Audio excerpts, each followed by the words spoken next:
गिबि गिबियावनो मिडिया नोंथांमोनसिम आंनि गोसो गोरबोनिफ्राय साबायखर बावहरग्रोनाय जाबाय। दिनैनि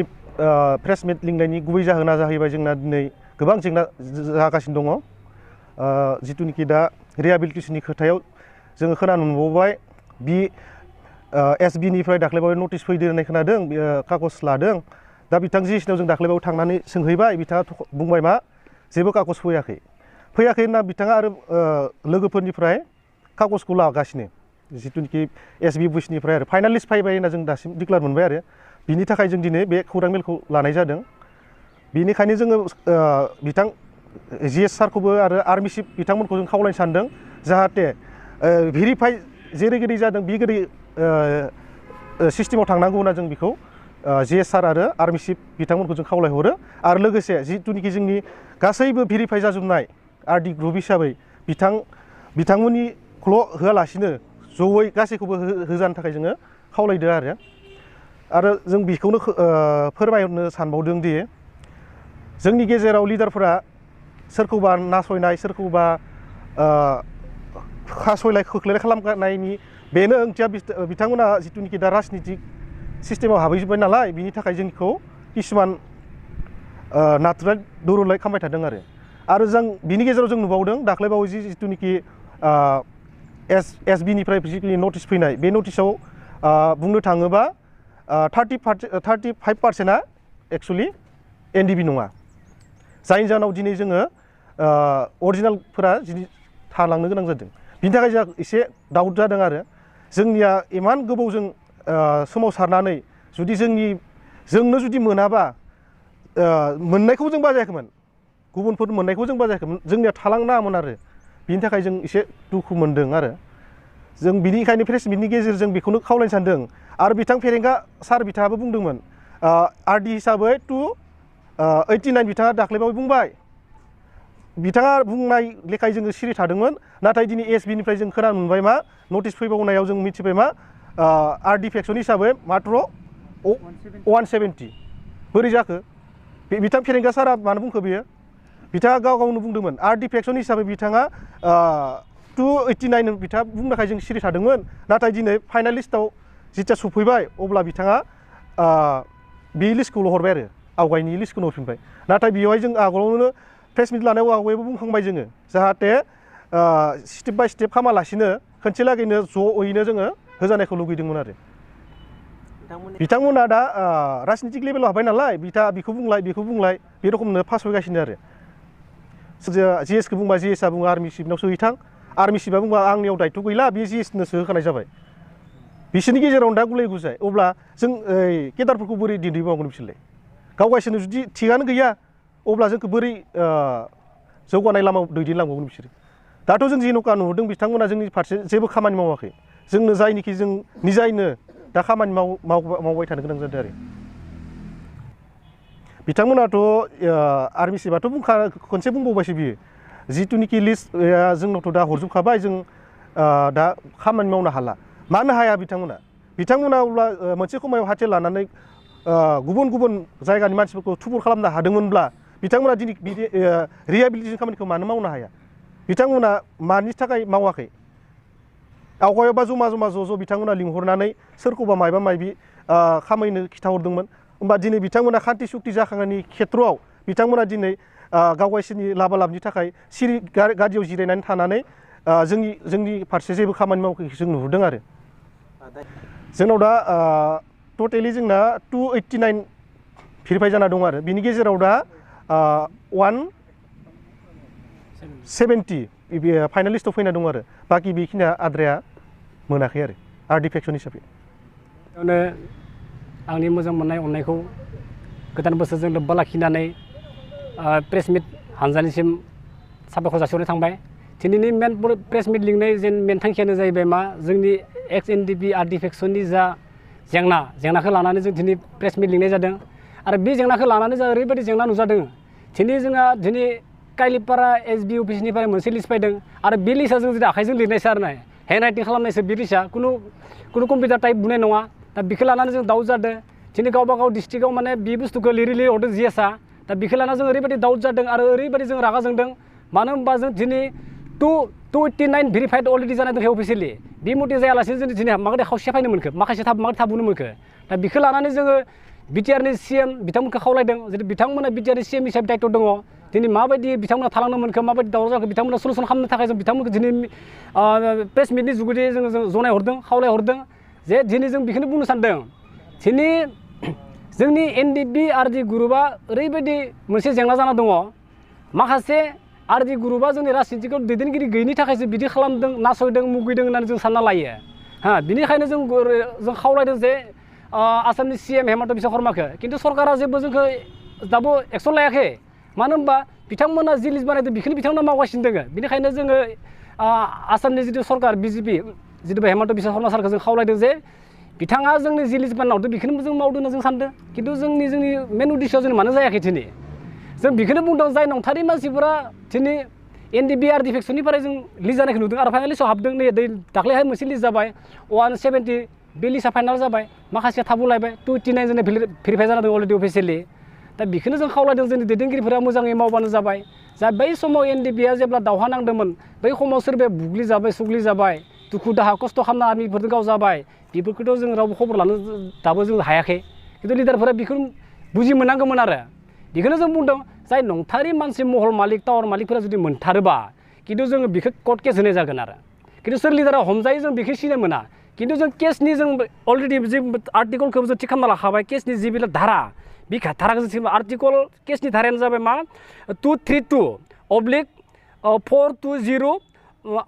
IPC बे केसाव जों माने केस होनाय जागोन आरो जाय नंथारै मानसिफोरखौ जुदि रिहेबिलिटेसन जुदि मोनोबा आरो बेखौनो खावलायदों जों नोंथांमोननि ससियेल मिडियानि गेजेरजों जाय मानसिया NDP नङा बिथांमोन गदे मानसिया जुदि सरकारनिफ्राय 4 लाखखौ मोननो थाखाय नेनानै दङ खिन्थु बिथांमोना एसे खाबरदान जाना थाखा खिन्थु सोरबा लिडारा जोंखौ बुजायोबा बे लिडारनि खोथाखौ जों लानानै जों थान्दा जाना थाग्रा मानसिबो नङा आरो जों माब्लाबा मानिया बेनिखायनो जों बुंदों जोंनि जिखिना फेरेंगा सारा बुंबाय थायो जों फेरेंगा सारखौ फर खालामो बिथाङा बुङो मा नोंथांमोननि RD फेक्सननिफ्राय जों लिस्ट बानायनो दायित्व होदों जे बि अनजालु सारखौ खिन्थु बि अनजालु सारा जि जोंनो लिस्ट होफायो जों बेखौसो कालिपारा हेड अफिसाव होयो होनना बुंदों SB अफिसाव खिन्थु बे हिसाबै बादि जि हिसाबै एसे माबा गोरोन्थि दङ बेयाव खिन्थु जि सारा बे खामानिखौ मावनांगौ आरो जोंनि सारा आसामाव जिखिना मोनब्रै फेक्सननि जा भेरिफाइड जानाय दङ अफिसियेलि बेखिनि मानसिया ज' जानांगौ जाय थालांनाय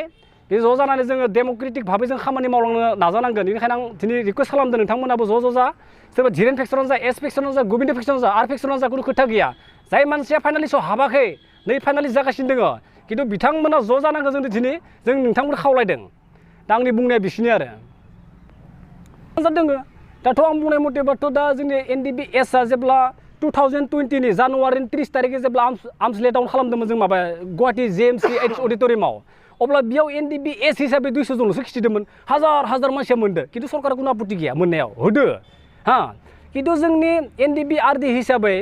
579 जन 579 जननि भितराव थांनाय 2001 नि जानुवारि 19 तारिखे 479 जन मोनलांबाय 100 जन थालांबावबायसो बे मथेबाबो दै आर्मस ले डाउन होनायनि जि बिला खंखिया होनाय मथेबा खिन्थु गोविन्दजों धीरेनजों मोननैजों लोगो नांनानै 400 खिथिदोंसो 800 जन खिन्थु बिसोर मोनलांजोबखाबाय 800 जनबो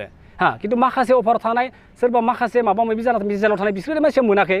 बेनिखायनो आं बुंदों जाय मानसिया मोनाखै बिसोर ज' जानानै जों ज' जानानै खामानि मावलांनो नाजागोन खिन्थु जोङो अटप खस्थ' खामानि मावनाय दे खस्थ' खालामनानै मावनायनि थाखायसो जों बे बुस्थुखौ मोननो लुगैदों आरो सरकारनिफ्राय जों ओरैनो नाङामोन खिन्थु जोंनो नाङामोन बेफोर बुस्थु खस्थ' खालामाखैमोनबा खिन्थु दिनैनि तारिखआव बुंनो हायो आलफाया जेब्ला आसामाव 6 फायार लानानै माबा मोनसे एकर्ड खालामोबा सेंग्रा सिख्ला हाजार सेंग्रा सिख्लाफोरा रिहेबिलिटेसननि थाखाय लाख फैसाखौ मोनगोन खिन्थु जोंनि NDPफोरा मा गावनि बिमा बिफानि सम्पत्ति बायदि हा हु फानना होनांगोन बायदि बिसोर मा खालामदों दिनै